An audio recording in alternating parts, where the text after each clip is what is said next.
Liston was the son of Toby Liston and Helen Baskin. Although Sonny was born in Arkansas without a birth certificate, it is estimated that he was born around July of 1930.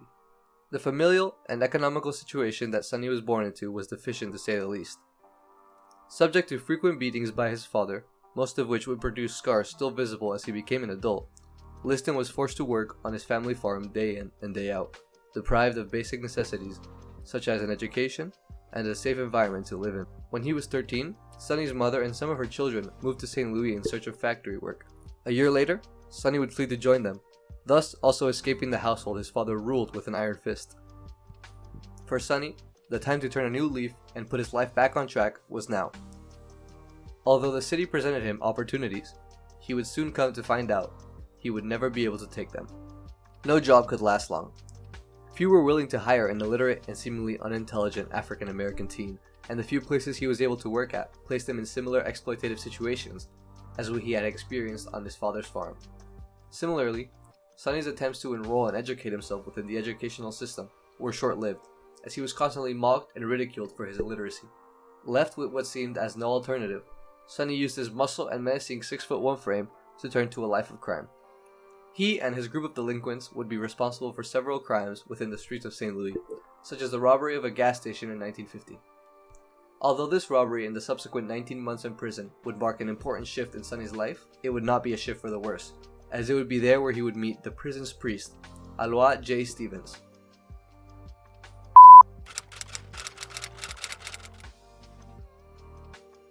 Vla undoubtedly played a crucial role in the sparking of Liston's career, first prompting him to take up the sport, and later even endorsing Liston for parole. Upon his release in 1952, Liston began his short-lived yet prosperous amateur boxing career, beating former Olympic gold medalist Ed Sanders to capture the Chicago Golden Gloves and subsequently also winning the New York City Golden Gloves Tournament of Champions. Sonny's mere one-year amateur boxing career produced even more accomplishments than the ones I've mentioned here, which just goes to show how truly illustrious it was.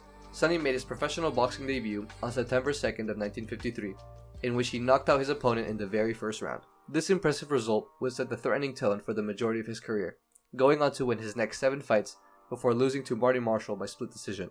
In the third round of this fight, Marshall decked Sonny while Liston was laughing, breaking his jaw.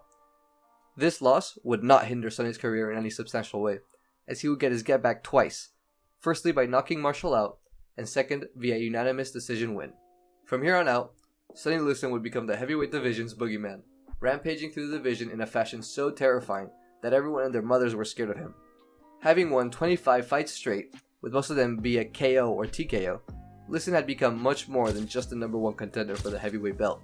He had undoubtedly become the unofficial baddest man on the planet. And finally, Liston was at the peak. He now faced Floyd Patterson, a beloved champion by the white fans and the black fans. The black fans admired and cherished him as a representative symbol in a predominantly white era, and the white fans loved him because of how he was presented in the media. He was humble and not as flamboyant as his contemporary, Sugar Ray Robinson. He was quiet and hardworking, and most importantly for the discriminatory white masses, he was passive and non-threatening.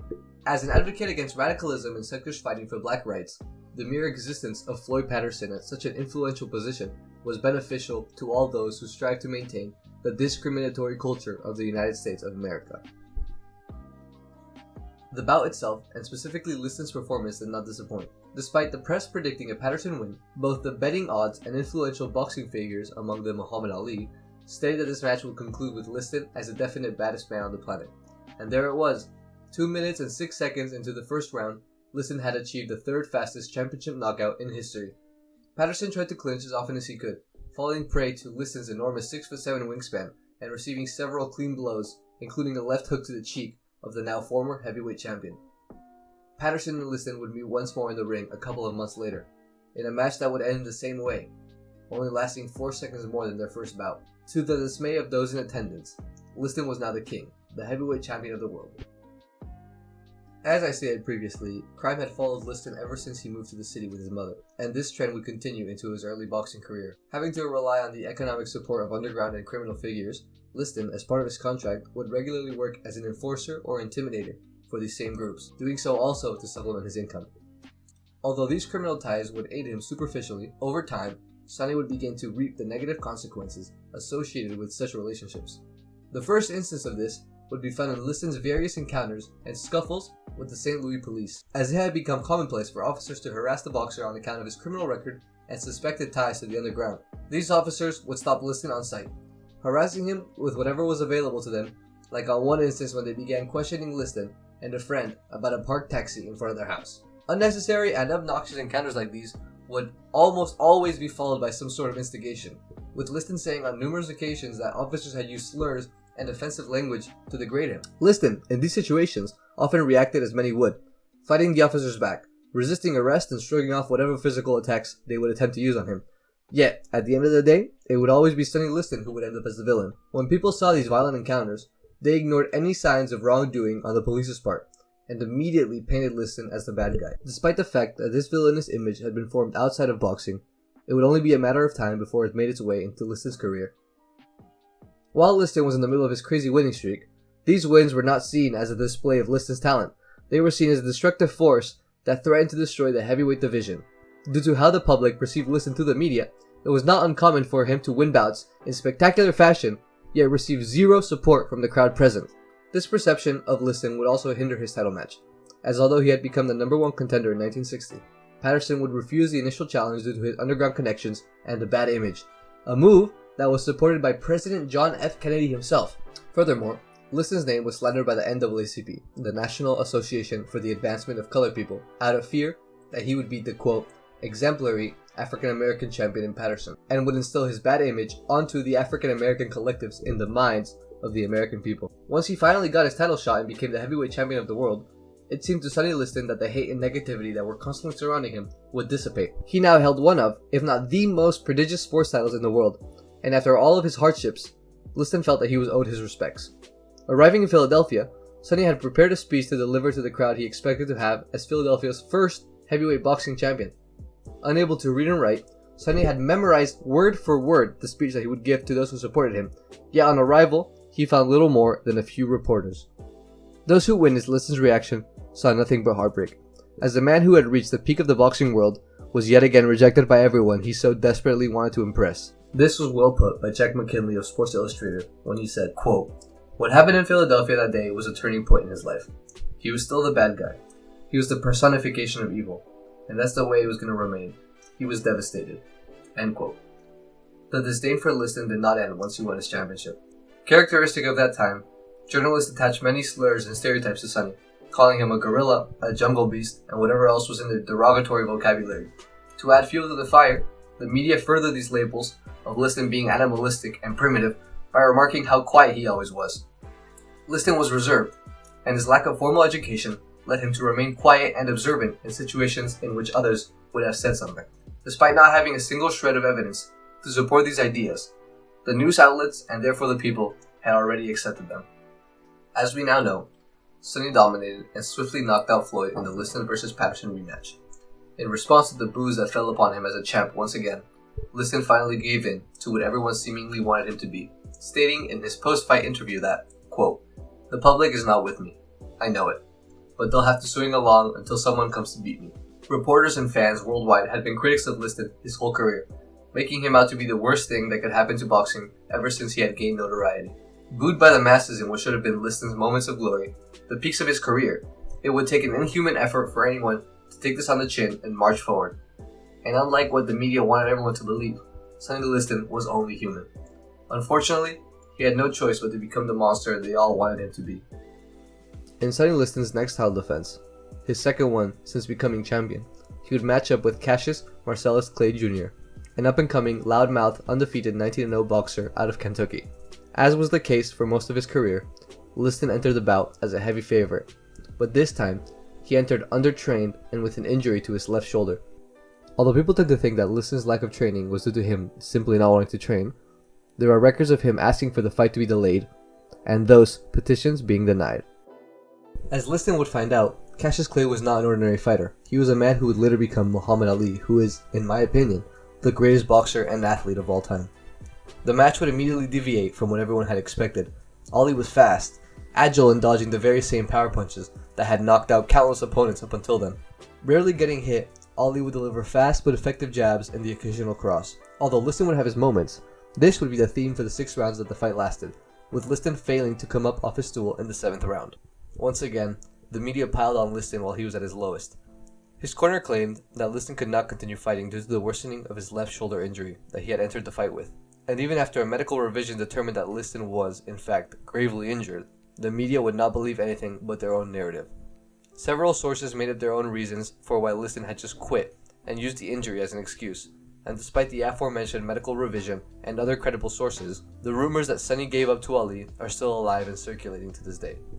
The second Ali vs. Liston match spawned one of, if not the most controversial endings to a heavyweight championship bout ever. In the very first round, the back and forth between Sonny and Ali seemed even, and the match had not developed enough to see in which direction it would sway. Around a minute into the first round, however, Ali countered one of Liston's jabs with a right hook, sending him to the canvas, with the fight eventually being stopped in KO. The theories on this were, and are still endless. Most said the fight was a fix, stating that Liston could not be knocked out from a punch dealt with such little strength. Those who say that cite the fact that Liston said that the punch could not knock him out, and that Ali said, quote, "No one will believe this," end quote, when Liston fell to the floor. Liston's remarks that he was not hurt, and the alleged comments to Sports Illustrated writers that he was scared to fight Ali due to the Muslim community kept acting as backing for the notion of cheating regarding the fight's outcome. Regardless of these and other countless claims, the evidence in both video and on account of fighters and analysts proves, at least to me, that this fight was not fixed. Firstly, the punch that Ali delivered to Sonny was a counterpunch. For those who don't know, a counterpunch is when a defending fighter throws a strike at the attacking fighter while evading their punch. Counterpunches are one of the most effective strikes in boxing, as the punch carries not only the impact generated by the striker, but also the weight and momentum of the person on the wrong side of it. In this case, Ali counterpunched Sonny's jab with his own clean right hook to the jaw. Seen clearly in the footage, this punch had enough weight to rock Sonny's head, and according to Tex Small of Sports Illustrated, had so much force that it lifted Sonny's left foot up off the canvas. This punch had more than enough power to knock Liston down, but as aforementioned, he was not hurt. In the official record of the match, and as are the rules of a boxing countdown, the referee could not start the count until Ali was in his neutral corner, something that Ali was completely non-compliant with. In Thomas Hauser's 1991 biography, Sonny is listed as saying, quote, "Ali knocked me down with a sharp punch. I was down but not hurt, but I looked up and I saw Ali standing over me. Ali is waiting to hit me. The ref can't control him." End quote. Seeing the poised Ali, Sonny would stay on the canvas until the referee had forcefully brought Muhammad to the neutral corner, and once the referee began the count, he would stand up, appearing to be at most a little shaken. Regardless, the referee would step in seconds later and stop the fight due to the timekeeper saying that Liston had been out for more than 10 seconds. This was a complete referee breakdown. In case of a knockdown, the only one responsible for the count is the referee, not the timekeepers. Since the fight can only begin once the other fighter is in his neutral corner, the referee should have immediately forced Ali to his corner and never have listened to the timekeepers. A match so scuffed by the refs and authoritarian figures could not possibly be called a fix, as if those responsible had done their jobs as they should have, we might have seen a very different fight. Liston spent the rest of his life and career trying to fight Ali once more. Yet despite going on a 14th match winning streak and becoming the clear number one contender, the prejudice that had followed him his whole life had once again prevented him from doing what he wished and achieving what he was capable of. No one wanted anything to do with Sonny. And even after Ali stated that he was willing to have a rematch, no one wanted to put up that money. Sonny Liston died shortly after his 54th career fight, found dead in his Las Vegas house in his bed by his wife, after what the police deemed to be a heroin overdose. The evidence? Well, apparently, quote, "the whole police department knew that he was a heroin addict," end quote. Nice. One final time, everyone around him could not help themselves from painting Liston as bad as they could. The toxicology report found traces of heroin substance and entry points, sure, but the coroner's analysis showed that the lung congestion and heart failure that caused Liston's death was most likely due to his lasting health issues of hardening heart tissue and lung disease, which he had been previously hospitalized for.